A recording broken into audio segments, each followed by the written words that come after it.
এমন কোনো রাস্তা দেখেছো যার রং হচ্ছে লাল? আমরা বেসিক্যালি যেকোনো রাস্তার মধ্যে সাদা বা ইয়েলো রঙের রং দেখতে পাই। কিন্তু ভারতবর্ষে এবার ১ম একটা রাস্তা তৈরি হয়েছে যার রং করা হয়েছে কিন্তু লাল।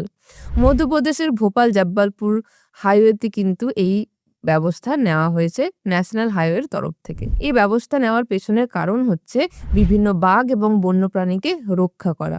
আমাদের অভয়ারণ্যতে থাকা বিভিন্ন বাঘ, বিভিন্ন পশু যখন রাস্তার উপর দিয়ে যায়, সেই রাস্তার উপর দিয়ে যাওয়ার সময় দ্রুত গতিতে আসা গাড়ির আঘাতে যাতে তাদের কোনো মৃত্যু না ঘটে, সেই জন্যই এই ব্যবস্থাটা নেওয়া হয়েছে। বীরাঙ্গনা দুর্গাবতী টাইগার রিজার্ভ এবং দ্য নাওড়াডিহি ওয়াইল্ড লাইফ স্যাংচুরির মাঝখান দিয়ে গেছে কিন্তু এই ১২ কিলোমিটার দীর্ঘ রাস্তাটি।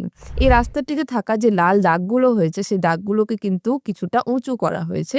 কারণ হচ্ছে যাতে সেটা স্পিড ব্রেকার হিসেবে কাজ করে। যারা চালক তারা যাতে সতর্ক থাকে এবং চালানোর সময় যাতে দেখতে পায় তারা লাল দাগটা, এবং এই লাল দাগটা তাদের কাছে একটা বিপদের সংকেত হিসেবেও কাজ করবে।